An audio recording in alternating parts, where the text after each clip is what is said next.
ikaze kuri YouTube channel yacu. Uyu munsi tukaba tugiye kubereka uburyo ushobora kongeza urumuri rw'ishusho cyangwa video cyangwa clip yawe, cyangwa se ukongera ukanarugabanya dukoresheje system yo gushyiramo ama keyframe. Uburyo rero ibyo ngibyo bikorwa, turaza importing dushake ifoto iyo ari yo yose muri izi ngizi, dukoresha iyi ngiyi, tuyizane tuyishyire kuri timeline yacu. Urabona ko ari ifoto isanzwe, nta zindi edit zagiyemo. So kugira ngo ifoto rero tuyongeze urumuri cyangwa se ibyo bita opacity, nuko tuza hano tukayiselectinga, tukayikora selection, tukaza tukajya hano handitse effect controls. Ifunguye effect controls rero ni controls zigufasha kweditinga cyangwa kwanimatinga ama effect yawe. Ubwo turaza hano tuvuge ngo opacity murabona hano yuko iri ku 100. Ni ukuvuga rero ni nkanda kuri mouse yanjye nkagenda iburyo cyangwa ibumoso, murabona yuko urumuri rugenda rugabanuka cyangwa se rukiyongera.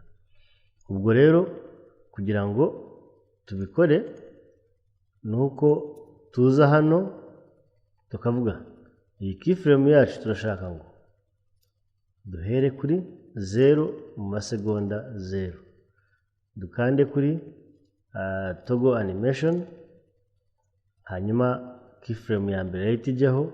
Nituza wenda tugagera hano mu masegonda 5, ushobora kuza ukongeza rwa rumuri rwawe. So iyo ukoze zoom hano kuri iyi shusho yawe, urabibona neza yuko keyframe imwe iba yamanutse hano. Iyo dushyizeho urabona ko hano iri ku 100, twaza tugashyira hano uhita ubona ko iri kuri 0 mu masegonda. So ni ukuvuga ngo igenda buhoro buhoro igenda yiyongeza urumuri. Akenshi mukunze kubona nk'iyo filime itangira cyangwa indirimbo cyangwa se documentaire video iyo ari yo yose, biterwa no kubishaka.